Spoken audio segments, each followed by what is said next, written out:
የእግዚአብሔርን ስጦታ ወይም የጸጋ የመንፈስ ቅዱስ ስጦታዎችን ማሳደግ እንዴት ነው ጸጋ የሚያድገው እንዴት ነው ስጦታ የሚያድገው እግዚአብሔር ለኛ የሰጠን ነገር ሁሉ የሚያድግና ምን የሚል ነው የሚበዛ ነው እግዚአብሔር ለምሳሌ በተቀደሰ ትዳር አግብታችሁ ልጅ ቢሰጣችሁ ያ ልጅ በማደግ ደግሞ ምን የሚል ነው የሚበዛ ነው ያድጋል ፊዚካሊ ተወልዶ ጤነኛ ልጅ ያድጋል አይምሮ ያድጋል ፊዚካሊ ያድጋል ከእንደገና እሱ ውስጥ ደግሞ መብዛት አለ ያ ሰው እልፍ አላፊ ይሆናል ይበዛልም ያድጋልም እግዚአብሔር በዩኒቨርሱ ውስጥ ያስቀመጠው በፍጥረት ውስጥ ያስቀመጠው ነገር የሚበዛና ምን የሚል ነው ብለናል የሚያድግ ነው እዚህ ዓለም ውስጥ የማይበዛ የማያድግ ነገር የለም እግዚአብሔር ምክንያቱም በኤደን ገነት እግዚአብሔር ሲፈጥር 8 ቢሊዮን ህዝብ ወይም 10 ቢሊዮን ህዝብ አልፈጠረም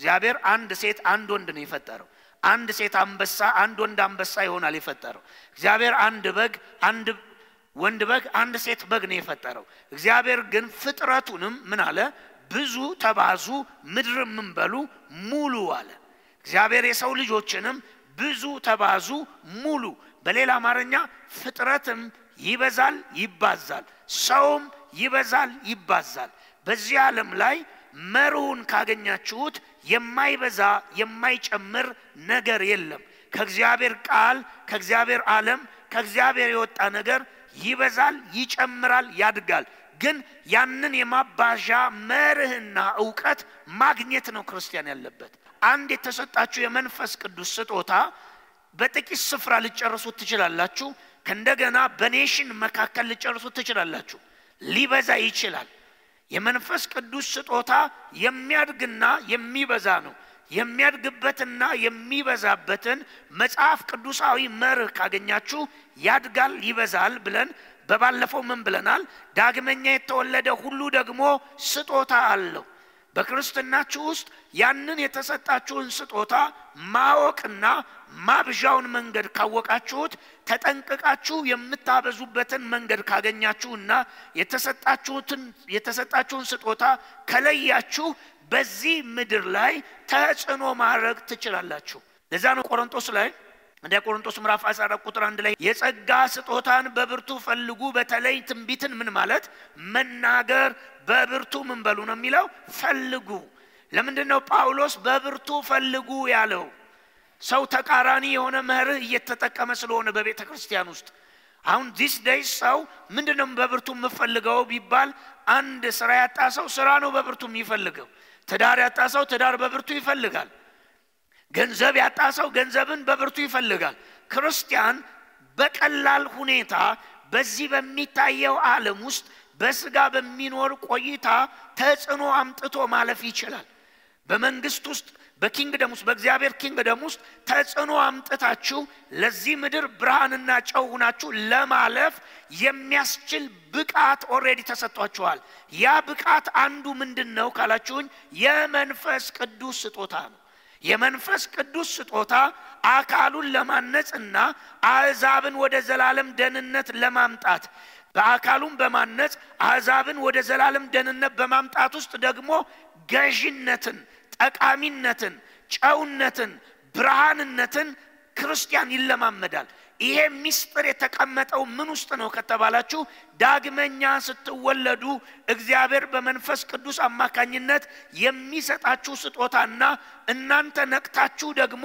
ፈልጋችሁ የመንፈስን ስጦታ ካገኛችሁ በዚህ ምድር የምትኖሩት ኑሮ ላይ ወገኖቼ ለመሳካት ለማሸነፍ ለመግዛት ጠቃሚ ሰው ለመሆን ይቀላችኋል ለምን የመንፈስ ቅዱስ ስጦታ በሰው ዓለም ውስጥ ይፈልጋል አጋንንት ማስወጣት የማይፈልግ ስጦታ አይደል በጣም ይፈልጋል እዚህ ምድር ላይ 8 ቢሊዮን ህዝብ ቢኖር እርግጠኛው የምነግር 5 ቢሊዮን አጋንንት አለበት ስለዚህ ይፈልጋል የፈውስ ስጦታ ቢኖራችሁ ይፈልጋል የትንቢት ስጦታ ቢኖራችሁ ይፈልጋል ልሳንን የመተርጎም ስጦታ የታምራት የእምነት የመንፈስ የሆነ ስጦታ አንዱ በህይወታችሁ ቢኖር በዚህ ትውልድ መካከል ማብራት ትችላላችሁ በዚህ ትውልድ መካከል ጠቃሚ መሆን ትችላላችሁ በዚህ ምድር መካከል በዚህ ትውልድ መካከል ተፈላጊ ሰው መሆን ትችላላችሁ። ለዛ ነው እነዚህ የእግዚአብሔር ብቃቶች እንደ ስጦታ ከተሰጡ ያንን ስጦታ ካገኛችሁ ያ ስጦታ የሚሰራው ደግሞ ምን አለ? ስራ አለ። 5 ቢሊዮን 10 ቢሊዮን ትሪሊዮን አጋንንት ስላለ ነው ለቤተ ክርስቲያን መናፍስትን የመለየት መናፍስትን የማውጣት ስጦታ ምን ያላት ለቤተ ክርስቲያን የሰጣት። ስለዚህ ጳውሎስ ምን አለ? የመንፈስ ቅዱስ ስጦታን በብርቱ ምን በሉ? ፈልጉት። በብርቱ ፈልጉ። መፈለግ ብቻ አይደለም፣ በብርቱ። ለምን? ኔሽኖችን ይጠቅማል፣ አገራትን ይጠቅማል፣ ያዳምን የሔዋንን ዘር ይጠቅማል፣ ሰዎችን ወደ ዘላለም ደህንነት ያስጠጋል፣ የክርስቶስን ቤተክርስቲያን ያንጻል። እናንተ ደግሞ በዚህ ትውልድ መካከል የመኖር ቫልዩ ይሰጣችኋል፣ ጠቃሚ ሰው ያደርጋችኋል። ስለዚህ በብርቱ ምን በሉ ብሎ አስጠነቀቀ ጳውሎስ። ፈልጉት። ያንን ስታገኙ በዚህ ዓለም ላይ ያላችሁ ተጽዕኖ ይቀየራል። ለሐዋርያ ለነብይ የተሰጠ አይደለም።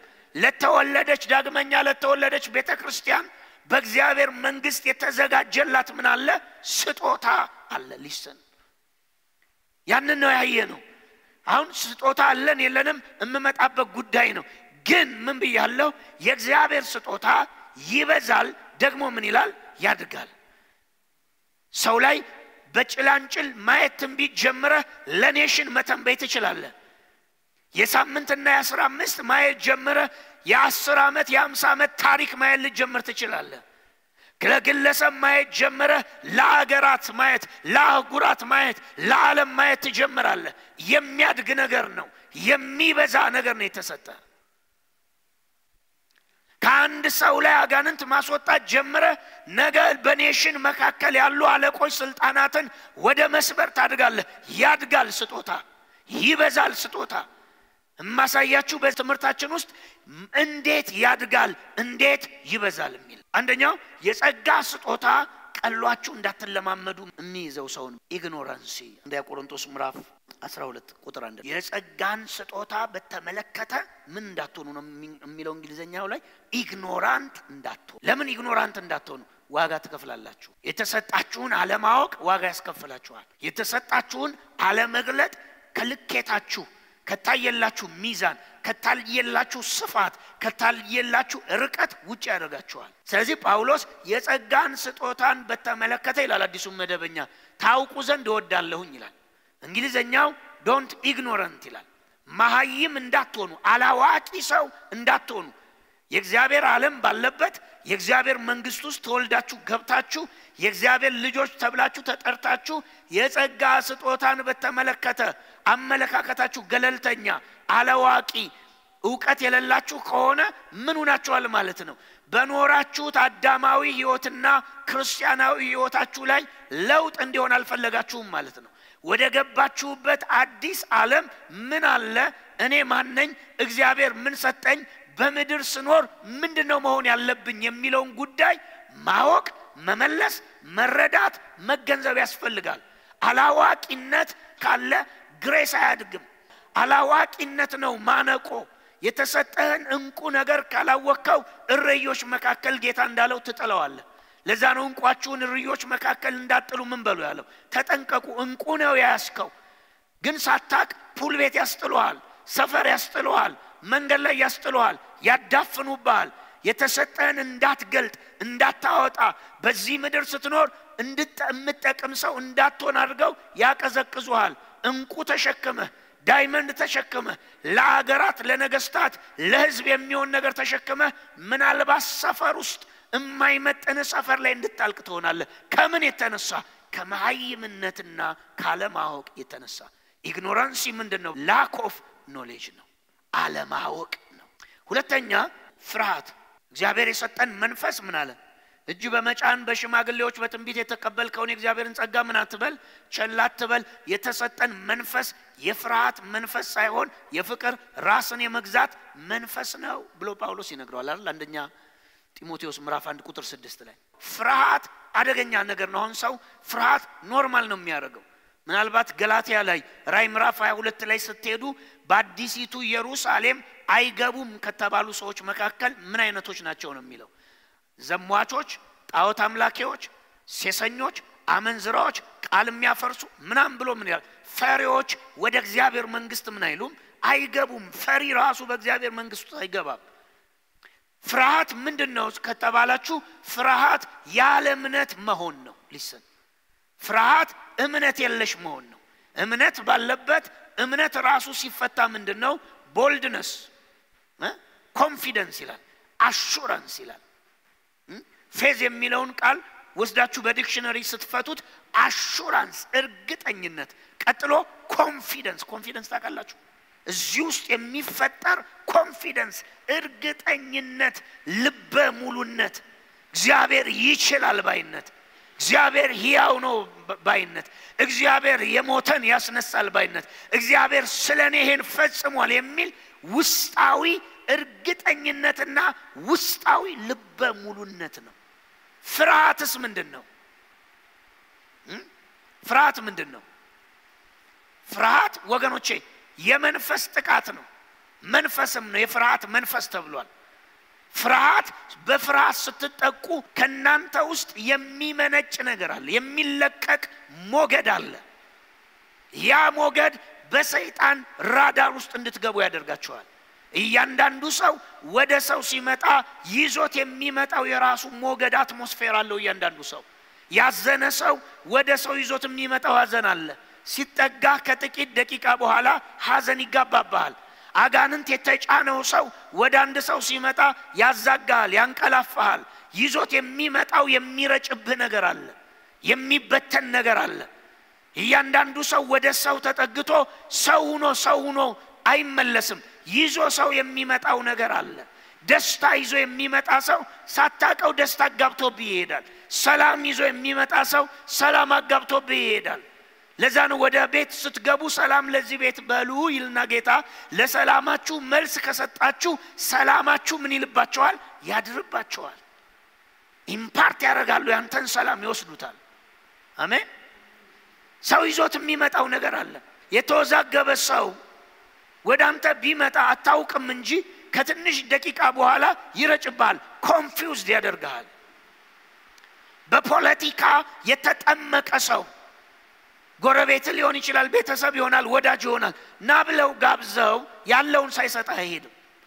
ከትንሽ ደቂቃ በኋላ ያንተ አየር ንብረት ሳትወድ በግድ ስለ ፖለቲካ እንድታስብ ያደርጋል።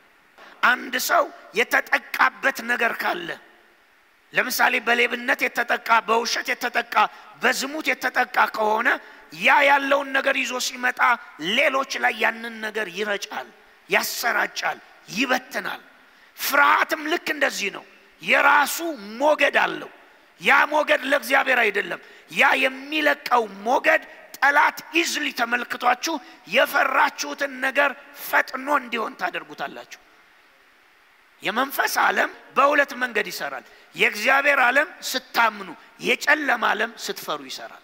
ለዚህ ነው ጨለማው ፍርሃትን ነው የሚጠቀመው፣ እግዚአብሔር እምነትን ነው የሚጠቀመው። ለዛ ነው ያገራችን ሰው ምንድነው የፈሩት ነገር ምን ይል ነው የሚለው? ይደርስ አይደል? ይወርስ። ይደርስ ይባላል። የፈራችሁት ነገር ልከስር ነው ስትሉ ይሆናል፣ ለወድቅ ነው ይሆናል፣ አላልፍም ይሆናል። ናባል የሚባለውን ሰው ታሪክ ታውቃላችሁ? መጽሐፍ ቅዱስ ላይ ናባል ወይን ጠጥቶ ሞቅ አለው። እንደዚህ ያለ የዳዊትን ኃያላኖች ከጌታው ለኮበለለ ሽፍታ ለምንድነው እኔ ግብዣዬን ምልከው?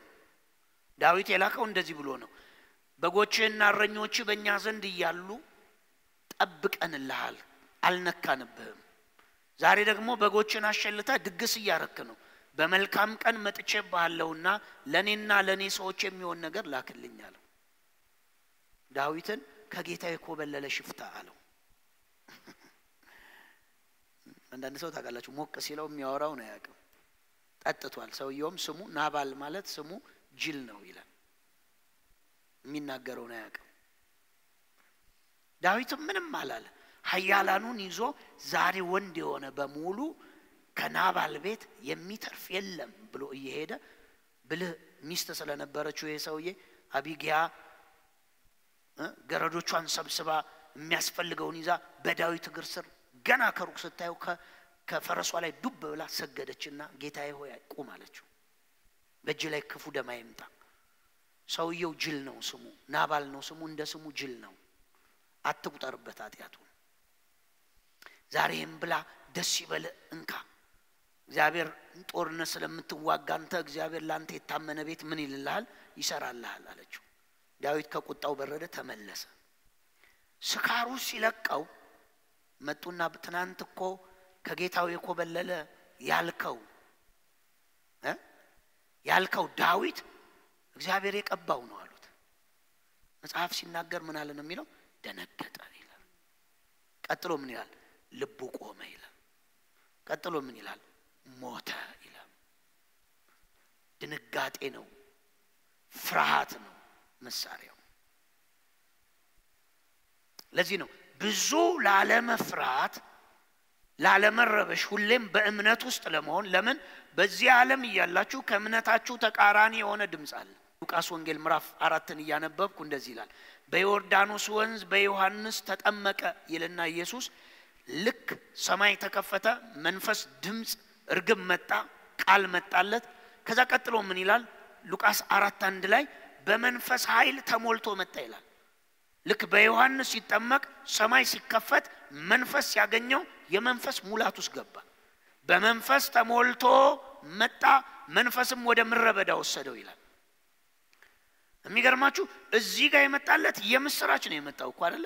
የምወደው ልጅ እሱን ስሙት የሚል ሰማይ ተከፈተ እያዩት እነ ዮሐንስ እያዩት። ዮሐንስ ወንጌል ምዕራፍ 1 ላይ ሲናገር ሰማይ ተከፍቶ መንፈስ በርግብ አምሳል የሚወርድበት የሚኖርበት እርሱ ነው መሲህ ብሎ በውሃ እንዳጠምቅ የላከኝ ነግሮኛል አለ። እኔ ሰማይ ተከፍቶ መንፈስ ወርዶ በላዩ ላይ እስከሚኖርበት ጊዜ ድረስ መሲህ መሆኑን አላውቅም ነበር አለ ዮሐንስ። ሰማይ ተከፈተ፣ መሰከረለት፣ መንፈስ በርግብ አምሳል ወረደ፣ ተሞላ፣ ድምጽ መጣ። ግን የሚቀርማችሁ የሚቀጥለው እርምጃ ላይ ወደ ውጊያ ነው የሄደው። የሚቀጥለው እርምጃ ላይ ዲያብሎስ ነው የከበበው። የሚቀጥለው እርምጃ ላይ የሚፈታተን ጠላት ነው ፊቱ የተደቀነው። ለዛ ነው ከሆኑ የመንፈስ ምስክርነቶች ቴስቲሞኒ ውስጥ ለምን ከዛ በፊት የነበረው የመጽሐፍ ቃል ብትመለከቱ ገብርኤል መጣ ነው የሚለው። መንፈስ ቅዱስ በርግብ አምሳል መጣ አይልም። ሰማይ ተከፈተ አይልም። እግዚአብሔር ስፖከን ቮይስ በሚሰማ ፍጥረቱ በሚሰማው ድምጽ የምወደው ልጄ እሱ ነው እሱን ስሙት የሚል አልነበረም። ዳት ደይ ግን ሰማይ ተከፍቶ የምወደው ልጄ እሱ ነው ሲል የሚጠመቀውም ዮሐንስም ፍጥረቱም መንፈስ ዓለሙም ሰማ። ይመስለኛል ዮሐንስ ብቻ ይመስለኝም መሲህ መሆኑን ያን ያወቀው፣ ሰይጣንም ያኔ ነው ያወቀው። ከዛ ከዮሐንስ መጠመቅ በኋላ ኢየሱስን ሰይጣን ፊት ለፊት ነው የመጣበት። ለዛ ነው ከሆነ ቴስቲሞኒያችሁ በኋላ ከሆነ ብሌሲንጋችሁ በኋላ ከሆነ ከሚመጣላችሁ ድምጽ በኋላ ኢሚዲየትሊ አጌንስት የሆኑ ነገሮች ይመጣሉ። የምወደው ልጄ የሚል ድምጽ መጥቶለ በተቃራኒው ደግሞ ሌላ ድምጽ ይመጣል። ያንን እምነትን የሚያስጥል። ለዛ ነው ጌታ እኮ የማቴዎስ ወንጌል ምዕራፍ 13 ላይ አንዳንዱ ዘር በመንገድ ዳር ወደቀ፣ አንዳንዱ ዘር በመንገድ ዳር ወደቀ። በመንገድ ዳር የወደቀውን ሲናገር ወፎች ለቀሙት ይላል። በደስታ የእግዚአብሔርን ቃል የተቀበለን ሰው ይመስላል። ቀጥሎ ምን ሆነ ነው የሚለው? ሰይጣንም መጥቶ ቃሉን ምን አለበት ነው የሚለው? ወሰደበት። ሰይጣን ዳይሬክት መጥቶ አይደለም የሚወስድበት። እንዲህ ነው የሚያደርግ። ቃል ሲመጣለ ከትንሽ እርምጃ በኋላ ሌላ ወጀብ፣ ሌላ ድምጽ፣ ሌላ ወሬ ይመጣል። ለዛ ነው የምወደው ልጄ ካለው በኋላ ሰይጣን ወደ ምረበዳ ታርጌት ውስጥ ከተተና እስኪ ልጅ ከሆንክ ዝለላለው፣ እስኪ ልጅ ከሆንክ ዳቦ አድርግ ይለዋል፣ እስኪ ልጅ ከሆንክ እቺን ስራ፣ እስኪ ልጅ ከሆንክ ከዚህ ጣራ ውረድ ይለዋል። ለዛ ነው ከትላልቅ ድምጽ ከትላልቅ ቴስቲሞኒ ከትላልቅ ብሌሲንግ በኋላ አጌንስት ከናንተ ሊሰራ የሚፈልጋል። ያ ድምጽ የሚሰራው መፍራት ከጀመራችሁ ብቻ ነው። ለዛ ነው ለዓለም መፍራት መዝሙር 23ን ደጋግመ ማለዳ አንብብ። መዝሙር 23 ምንድነው የሚለው? እግዚአብሔር ምን ነው የሚለው? እረኛዬ ነው። በለመለመ መስክ ምን ይለኛል? በረፍቱ ዘንድ ምን ይለኛል? ነፍሴን ምን አላት ነው የሚለው? ስለ ስሙ በጽድቅ መንገድ ምን ይለኛል? ቀጥሎ ምን ይላል? በሞት ጥላ መካከል ባልፍ እንኳን ክፉን ምን አልለውም አልፈራም። እስኪ እጅን ከፍ አድርገህ ክፉ አልፈራም በል። ደጋሚውን አልፈራም በል። ሟርተኛን አልፈራም በል። ጨለማን ልፈራ አልችልም በል። እማልፈራበት ምክንያት በል እግዚአብሔር ከኔ ጋር ነው በል። ዳዊት የተናገረውን ስማ። ክፉን አልፈራም ከማለቱ በፊት ምን ይላል? አንተ ከኔ ጋር ነህና ክፉን ምን አልልም አልፈራም። ይኸውልህ እንደዚህ ነው ማሰብ ያለብህ። የሆነ ነገር ሲጥሉብህ እግዚአብሔር አለ ካለ ከእግዚአብሔር ጋር አብረህ እርገጠው። የሆነ ሰው ያሟረተብህ እየደገሙ እየመተቱብህ ከደረስ ብራዘር ቀጥለ ቼክ ማድረግ ያለብህ የነሱ ቃል የነሱ ንግግር የነሱ ወሬ የነሱ ኃይል አይደለም። አለ ወይ እግዚአብሔር አብሮ? እግዚአብሔር አብሮ ከሆነ ክፉን አትፈራው። ክፉ ከደቂቃ በኋላ ወደ መልካም ይቀየራል። ዳዊት ያለውን ስማ። አንተ ከኔ ጋር ስለሆንክ ክፉን ምን አልልም። ኤቭሪ ሞርኒንግ ቼክ ማድረግ ያለብህ ህልውናው ካለ መገኘቱ ካለ መንፈሱ ካለ አብሮነቱ ካለ ክፉም አለ እግዚአብሔርም አለ። እግዚአብሔር አብሮ ስላለ ክፉ ሁሉ የሚሸነፋል። አሜን። ስለዚህ መዝሙር 23ን ሁሌም እግዚአብሔር ከኔ ጋር ነው። ስለዚህ ክፉ በኔ ላይ ምን ሊል አይችልም። በቃ ስትፈሩ አቅማችሁ መለቀቅ አይችልም። ስትፈሩ እግዚአብሔር ተናግሯችሁ ትንቢት ሰጥቷችሁ ቃል ሞልቷችሁ ኃይል ሰጥቷችሁ እንኳን ፍርሃት ካለ ኃይል ይታሰራል። ፍርሃት ካለ ፕሮፐርሊ መናገር አትችሉም። ፍርሃት ካለ መተንበይ እንኳን የተነገራችሁን መልሳችሁ ማስተጋባት አትችሉም። ለምን? ፍርሃት ባሪያ ያደርጋል። ፍርሃት እስረኛ ያደርጋል። ፍርሃት ለጨለማ በር ይከፍታል። ለዛ ነው ጢሞቴዎስን እንዳይገለጥ በዛ ትውልድ ውስጥ ገዥነቱ እንዳይወጣ የእግዚአብሔር ነገር በሱ ተለቆ እንዳይሰራ የከለከለው ምንድነው? ፍርሃት። አትፍሩ። የሚፈራና የማይፈራ ነገር ለዩ። ሰይጣን አይፈራም፣ ስጋ ለባሽ አይፈራም። የሚፈራው ማን ብቻ ነው? እግዚአብሔር ብቻ ነው። የሚፈራው እግዚአብሔር ቃል ነው።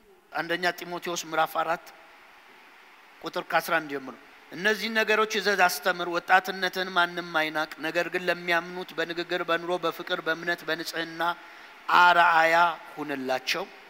እኔ እስከመጣ ድረስ ቅዱሳን መጻሕፍትን ለሕዝብ በማንበብ በመምከር በማስተማር ትጋ። 14 ሽማግሌዎች እጃቸውን ባንተ ላይ ሲጭኑ በትንቢት የተሰጠን የጸጋ ስጦታ ቸል አትበል። ቸልተኛ የቁሙት ነው። አደገኛ ባህሪ ስለሆነ ነው የምነግራችሁ።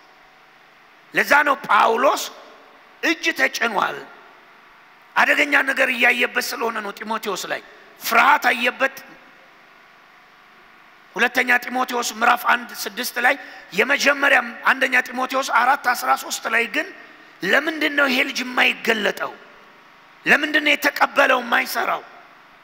ከፊቱ የወጣው ሐዋርያ እረፍት የማያውቅ ነው። እንቅልፍ የማያውቅ ሰው ነው ከፊቱ የሚመራው። ድካም የማያውቅ ሰው ነው የሚመራው። ከተሞችን አገሮችን ያናወጠ ሰው ነው እየመራው ያለው። ይሄ ልጅ ላይ ሲመጣ ምንድነው ችግሩ? የማይንቀሳቀሰው የማይሰራው ጸጋ የማይገለጠው በሱ ህይወት ብሎ ሲያይ የመንፈስ እይታው ነው የሚነግረው። ቸልተኝነት አለበት። ለዛ ነው ቸል አትበል የተባለው። ገዳይ ባህሪ ስለሆነ ምሳሌ ምዕራፍ 1:29 ላይ ሂዱ።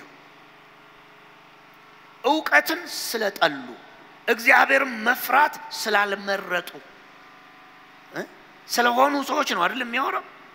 ምን አይነት ሰዎች ናቸው? ዕውቀት ጠል ሰዎች። እግዚአብሔርን መፍራት አልመረጡም። ዕውቀትንም ምን አሉ? ጠሉ። ለምን? እግዚአብሔርን ለመፍራት ዕውቀት ይፈልጋል። እግዚአብሔርን መፍራት ዝም ብሎ ደመነፍሳዊ አይደለም። ስለ እግዚአብሔር ማወቅ ያስፈልጋል። ስለ አምላክ ማወቅ ያስፈልጋል። ዛሬ እኮ እግዚአብሔርን የሚዳፈሩ ሰዎች ስለሱ ዕውቀት ስለሌላቸው ነው። ማን እንደሆነ ምን ስላላሉ ስላላወቁት ነው።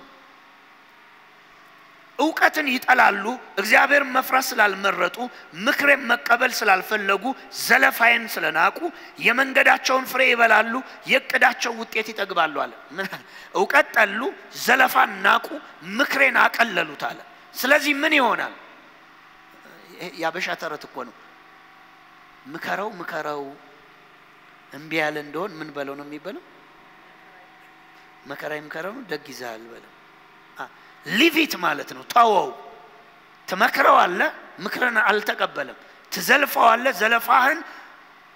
ዘለፋ ማለት ከባድ ንግግር ተክሳጽን እንዴት ይቆጣኛል እንዴት ይናገረኛል ሲለ ሊቪት ቶ ከዛ በኋላ የመረጠውን መንገድ በሙላት ፍሬውን ይበላዋል ነገ መከራ ያሳከከዋል ነገ እርግማን ይነክስበታል ነገ ህይወቱ የባሪያ ይሆናል ያኔ የመንገዱን ፍሬ ምን ይላል ያገኛል ዘለፋን ጠሉ ምክሬንም አቀለሉ እግዚአብሔርን መፍራትን ናቁ ምርጫቸውም እግዚአብሔርን መፍራት አይደለም ይልና ቁጥር 32 ብስለት የሌላቸውን ስድነታቸው ይገላቸዋል ተላሎችንም ቸልተኝነታቸው ምን ይላቸዋል ነው የሚለው ያጠፋቸዋል ተላሎች ምንድነው ናቸው ነው የሚለው ቸልተኞች ናቸው ቸልተኝነት ምን ያደርጋል ያጠፋ ዲስትሮይ ያደርጋቸዋል ነው የሚለው listen ቸልተኛ ሰው ወደ ስኬት አይመጣም ቸልተኛ ሰውን ከጥፋት ማዳን አይቻልም ለምን የሰው እኔ ይወላችሁ እርግማን ይሄ የዘር እርግማን በክርስቶስ እንደተሰበረ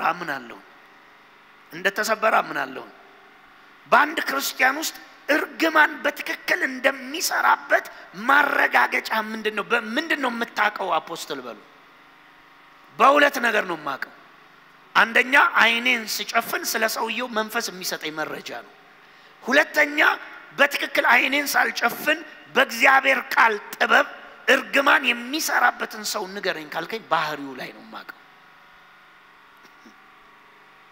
አሁን ይላል አንዳንድ የዘር እርግማን የሚከተለው ሰው ከሰው ጋር ተስማምቶ መስራት አይችልም እዚህ ታስገባዋለህ ይጣላል ጎበዝ እኮ ነው እዛ ታስገባዋለህ ይጣላል እኔ እርግጠኛ ነኝ ለእንደነዚህ አይነት ሰዎች ማርስም ብትልካቸው ማርስም ላይ ተጣልተው ወደ ምድር ላኩኝ ማለት አይቀር ድህነቱ በምን ይሰራበታል አለመከናውን ቤዝ ያረጋው ምኑ ላይ ነው ብትለኝ ባህሪው ላይ ነው ቤዝ ያረጋው በሌላ አማርኛ እርግማኑ ሎድ የሚደረገው ዘር ላይ ያለ እርግማን ነው ሎድ የሚደረገው ካራክተር ላይ ነው አሁን የሚፈታ ሰው እንዲሁ ታቋ በቃ ቁጣ የሚለው ታግሶ ማለፍ የሚያቀተው አጋብተው እየቀጠቀጠለ ከዛ ባህሪ ነው በቃ ቷያረክ በእግዚአብሔር ዱላ ብንን ይያለ ካለ በለዛ 80ውን ሄዶ ፍርድ ቤት ነው የሚቀደው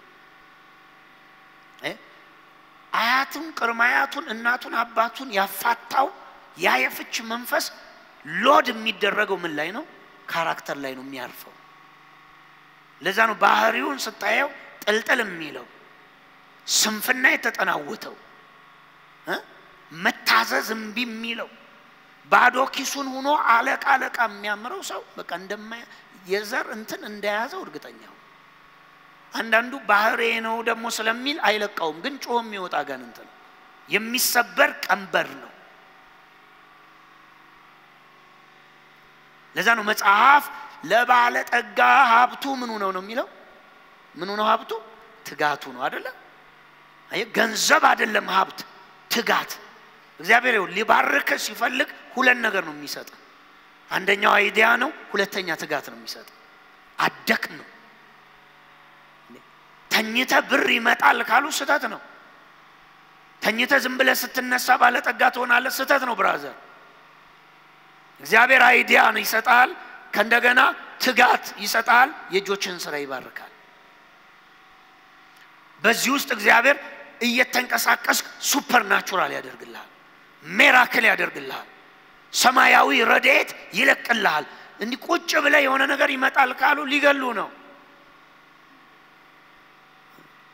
አገልጋይ ተብለ መጣ አገልጋይ ተብለ ቁጭ ብለ አሁን ጸጥ ብለ ካፌ መሄድ ከዛ ቢሮ መግባት ከዛ ሱፍ ማድረግ ከዛ ድምጽህን ጎርነን አድርጎ ሃሌሉያ ምናምን ይገሉሃል ብራዘር ራይ ሰጥቶኝ ወተ ያየኸውን አድርግ ነው የተባለ ለሙሴም ሰማይ እንዳየው ውጣና ምድር ስራ ነው የተባለ ተሰርቶ የሚጠብቅ ነገር ካለማ ራይ ምን ያስፈልጋል ያልተሰራውን ለመስራት ነው ራይ የተቀበልን ባለ ራይነት የራይ ስፍራ ነው ባለ ራይ መሆን ራሱ የሚታወቀው ስትሰራ ስናየ ነው ድምጽ ታጎረንን አይደለም ጥሩ ሱፍ ስታረግ አይደለም ሆቴል ተቀምጠ እግርን አጠላልፈ ስናየ አይደለም ባለ ራይ የምንል የማያቋርጥ የማይቆም ትጋት ሩጫ ስራ ከሰጠ እግዚአብሔር ጠርቷል በእውነትም ባለ ራይ ነው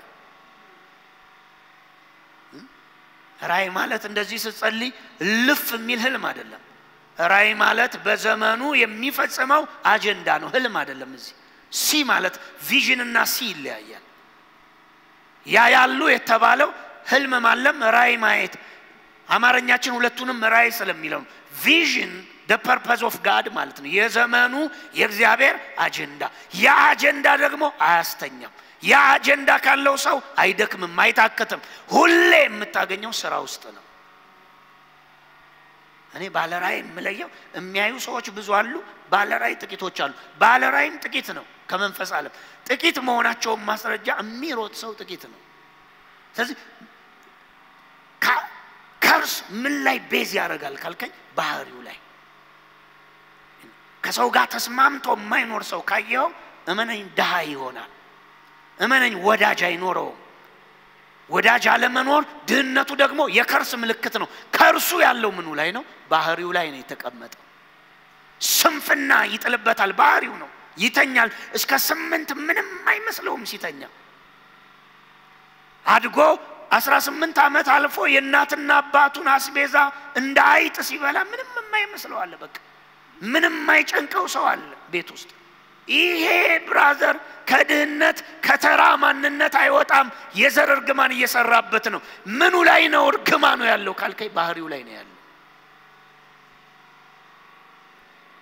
ለዛ ነው መጽሐፍ ቅዱሳችን ወገኖቼ ያስቆረጡ ይሁዳን ጌታ 12ቱን ሰበሰበና እንደዚህ አለ ከናንተ አንዱ ሰይጣን ነው አለ ሰው ነው ያለው ሰው ነው 12ቱም ሰዎች ናቸው ሐዋርያ ባይሆኑም ሰው ናቸው ሐዋርያነት የመንግስት ሹመት ነው 12ቱንም እንዲከቦ ጌታ ያያየ እንደዚህ አለ ከናንተ አንዱ ሰይጣን ነው አለ ለምን ባህሪውን ሰይጣን እንደሚሰራበት ያ የተነገረ ትንቢትና ከርስ እንደሚፈጸምበት የምታየው ገና ምዕራፍ 6 ላይ ዮሐንስ ወንጌል ላይ ይሰርቅ ነበር ከኮረጆ ይላል 13 ላይ ሲሄድ አጎረሰው ካደ አጋንንት ገባበት ለጥፋት አሳልፎ የሰጠው ባህሪው መጀመሪያም አደገኛ ነው አጋንንቱ ቤዝ ያገኘው ካራክተሩ ላይ ነው ስለዚህ አደገኛ ባህሪ ምንድነው አፖስቶል ካልከኝ ቸልተኝነት አደገኛ ባህሪ ነው ለዛ ነው ምሳሌ ሲናገር ቸልተኞች ምን ይላሉ አለ ይጠፋሉ ልጅንም ቤትም ህይወትም ቸል የሚል ሰው ከሆነ believe me አንድ አመት 2 አመት አብሮ ታያዋለ ከዛ የት እንደሚሆን አድራሻው አጣቀም አውሎ ንፋስ ነቅሎ ይጥለዋል ቸልተኛ መጽናት አይችልም ቸልተኛ ላደራ አይበቃም ቸልተኛ ተናጥቆ ክብርን አይይዝም ይገባኛል አይልም ለውጥ አይፈልግም ቸልተኛ ሰው ለዛ ነው ቸልተኞች ምን ይላሉ አለ ይጠፋሉ negligence ቸልተኝነት መርሳት መዘንጋት የቸልተኝነት ሰው ባህሪ መሰል መርሳት መዘንጋት እርሰት ያደርገዋል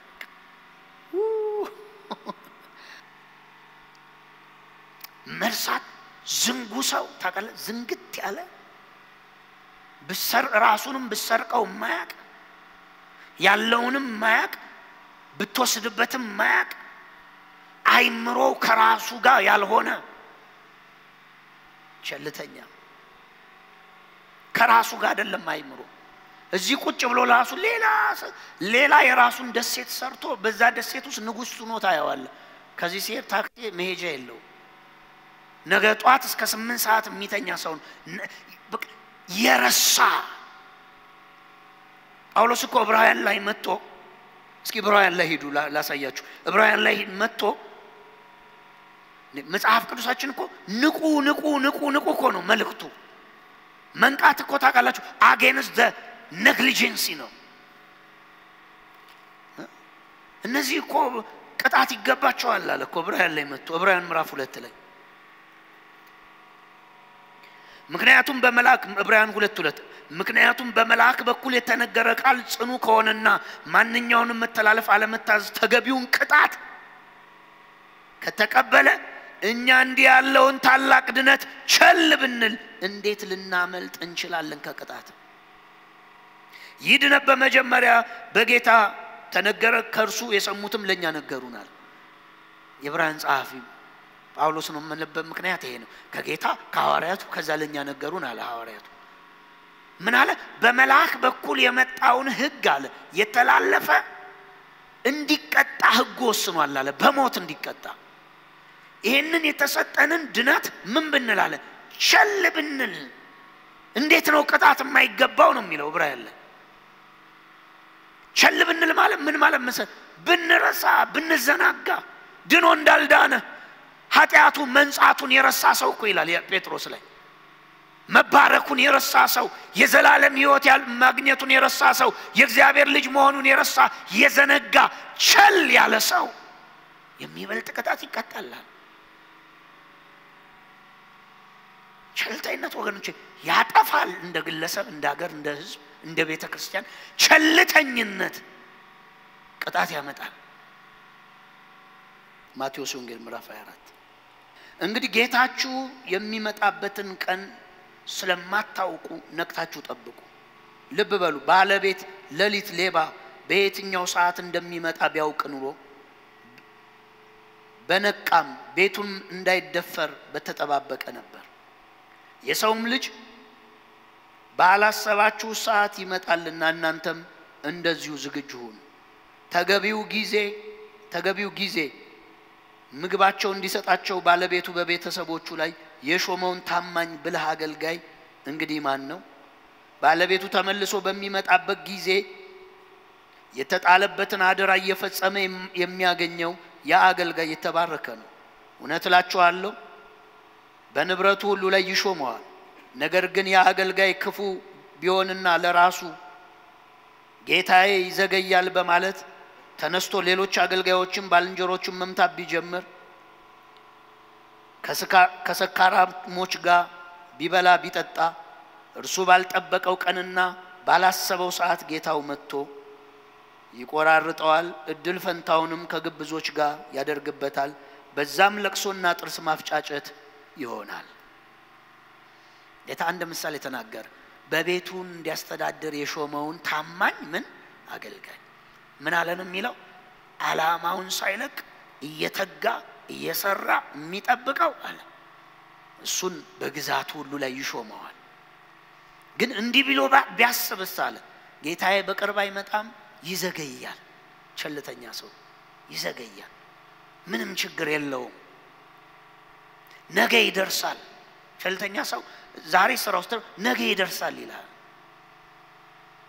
ይዘገያል ብሎ ቢያስብ አለ ባልጠበቀው ሰዓት ይመጣል ይቆራርጠዋል አለ listen ለተቀልላችሁ ኔክስት ነካ አረጋዋል ቸልተኝነት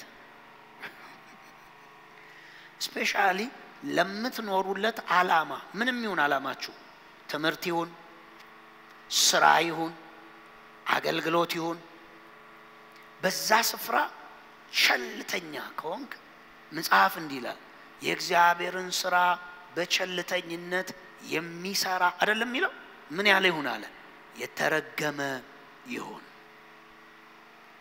እየሰራ ነው ይሰራል እኮ ይሄን ወንበር ከዚህ አንስቶ እዚህ ያረገ ይሆናል በቸልተኝነት በኔግሊጀንስ ከሆነ ጋድ ሪዋርድ ያደርገዋል አይልም ጋድ ኦነር ያደርገዋል አይልም መጽሐፍ የሚለው የእግዚአብሔርን ስራ በቸልተኝነት የሚሰራ የተረገመ ይሁን ነው የሚለው እርግማን ነው ሪዋርዱ ዋይ እግዚአብሔር ምን ስለሚፈልግ በሙሉ ልብ እንድታደርግ ይፈልጋል። በሙሉ ልብ እንድትሰራ ይፈልጋል። በሙሉ ልብ እንድትወጣ በሙሉ ልብ እንድታደርግ መጽሐፍ በፍጹም ልብ በፍጹም ሐሳብ በፍጹም ኃይል ጌታ አምላክህን ምን በለው ውደድ። በፍጹም ኃይል ውደድ ማለት ምን ማለት ነው? የእግዚአብሔርን ነገር ስታደርግ ልብ ሳይከፈል በሙሉ ልብ አድርግ። ቸልተኛ አትሁን። ጸሎት ከሆነ ቸል ብለህ በቃ ቢጸልይም ባልጸልይም ጸሎት ነው አይደል የመጣው? ከልብ ጸልይ። አንዳንድ ክርስቲያን እኮ በቃ ፊዚካሊ ራሱ በቃ ወድቋል ከክርስትና። ፊዚካሊ ስፒሪቹዋሊ አይደለም ፊዚካሊ ሉዝ አድርጓል ክርስትና። መጽሐፍ ምሳሌ ላይ በጣም እንዳትፈሩ ብዬ ነው። በቸልተኝነት የሚነገር ቃል ፍርድና ሞት ያመጣል ይላል። ራሱ ስትናገር በቸልተኝነት አንስተ ልጥፍ አታርግዛ። ሲያስለፈልፉ አትለፍልፍ፣ ሲያስወሩ አታውራ። ለምን ቃል ከማን ጋር ሄዶ እንደሚገናኝ አታውቅም። ሳታውቀው ዝም ብለህ ፖለቲካ እያወራ መታንቋል። ሳታውቀው ቅባትም የእግዚአብሔር መንፈሳዊ አሰራር ዝም ብለህ እያወራ እርግማን ትጠራለህ ራስህ ላይ። ለዛ ነው የቸልተኝነት ምላስ ፍርድ ያመጣበታል፣ ቅጣት ያመጣበታል፣ ሞት ያመጣበታል። ስትናገር ዝም ብለህ ደጋግመህ አስበህ ዝም ብለህ አውራ። አስበህ የሚጠቅም ነገር አውራ። ስትለብስ በቸልተኝነት አትልበስ። በቃ ነጭ ካልሲና ጥቁር ካልሲ ለብሰህ አትውጣ። አትውጣ በቃ አይደረግም። ኔግሊጀንስ ነው። ቢሮ ስትመጣ የእግዚአብሔር ሰዎች ፊት ስትቀርብ የሆነ ቢሮ ኔግሊጀንት አትሁን። ፊዚካሊ አትሁን። ፊዚካሊ ጸጉር ተጣሞ አትውጣ። ሰው ፊትህን ነው የሚያየው። ነገ ሲያይ ፊት ተጣሞ ጸጉር ተበላሽቶ እኮ መውጣት የሚነግረኝ ምን እንደሆነ ታውቃለህ? ለኔ የሚነግረኝ ኔግሊጀንስ ቸልተኝነት አለ ህይወት ላይ። ፊት እንዲህ የሆነ ቤት ደግሞ ሲመጣ ፓንት ሶፋ ላይ ካልሳ አልጋ ላይ ራትን የበላበት ድርቅ ያለ ወጥ ያለበት ትሪ ቁም ሳጥን ላይ አንዳንድ ሰው ቤት እኮ ልጎበኝ ነው ስትለው ቆይ እንዳትገቡብኝ ብሎ ቆልፎ 1 ሰዓት ይፈጅበታል ሲያስተካክል። his negligence ለም ቤቱ ስትሄድ ሌላ ነው። ዲሲፕሊን ነው ክርስቲያኒቲ ወገኖቼ። ፒዩሪቲ ነው፣ ኢንፍሉዌንስ ነው። ማህበረሰቡን ከፍ ብሎቶ ዶሚኔን ማድረግ ነው ክርስትና። ኔግሊጀንሲ ከብዙ ክብር ያስወጣል፣ ከብዙ ስፍራ ያርቃል። ስፔሻሊ በእግዚአብሔር ቤት ያለ ስራ ሊሰን አንዱም ጉዳይ ላይ ቸልተኝነት ካለ ከርስ እንዳለ ወቅ። ለደሞዝ መኖር፣ ለእንጀራ መኖር ልክ እንደ ኤሊ ኔግሊጀንት ስለሆነ ነው ቤቱና ኪዳኑን ክህነቱን ያስነጠቀው። በድለውኛል ልጆች ብሎ ሲልክለት እግዚአብሔር እንደዚህ አለ። በቃ እግዚአብሔር አምላክ ነው፣ የወደደውን ያደርጋል። ኔግሊጀንት ነው። ልጆቹ በአንድ ቀን ሞቱ። ታቦቱ በእስራኤል ታሪክ ማያቅ ተማረከ። ኢካቦድ ሆነ እስራኤል።